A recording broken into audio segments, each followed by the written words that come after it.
Hey everyone, what's up? This is Sainath and you are watching Coding Family. So now in this video we will be just discussing how many coding languages one should learn. So before knowing this, you should be very clear with the purpose of doing this. So some might learn programming for the purpose of fun, or some might learn because of interviews, or some might learn for their own purpose of building something, let's say app or website. So once you be very clear with the purpose, it's quite easy to be specific, narrow. So let's say if you want to build an app, you should learn Java, or let's say JavaScript, or let's say Kotlin.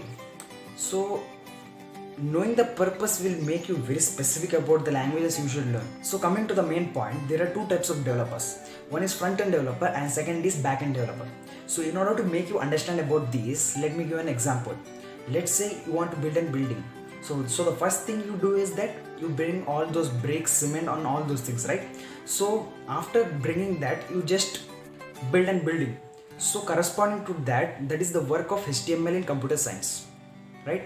So the next thing is that whenever you start build a building, and the next step you do that you put in glasses over it, or you just paint over it. So that is the work of CSS in computer science. So next step, so let's say you want automatic lights. Whenever you enter the room, the light should automatically on, or whenever you go out of the room, the light should off. So in that time, the JavaScript in computer science is going to do that work in the computer science field. So in the same way, when you talk about the backend, there are three languages. One is Python, one is MySQL, and PHP. So these three are going to work as a backend. So whenever you switch on a light, there might take a lot of actions inside the circuits. So that is the work of backend. So let's keep it as that is the work of backend. So in the same way, this in the computer science, this work will be done by these three languages. And if I give you one more example, you might have probably gone through Amazon sites, and on the web page you might have seen products, right? So that is the work of HTML, CSS, and JavaScript. And if you order something, you will be able to tag your order, right? So that is the work of Python, PHP, and MySQL. So if you want to become a front-end developer, you should learn HTML, CSS, as well as JavaScript. And if you want to control the backend, or if you want to become the backend developer, you should learn PHP, Python, and MySQL.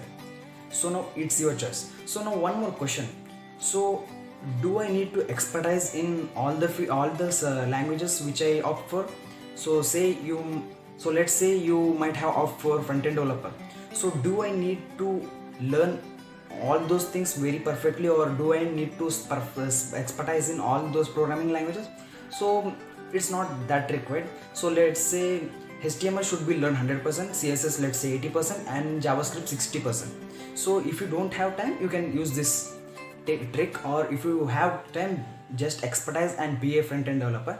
There is a full stack developer. So one who controls the both backend and as well as one who controls both the front end is known as full stack developer. So full stack developers is so much paid in India.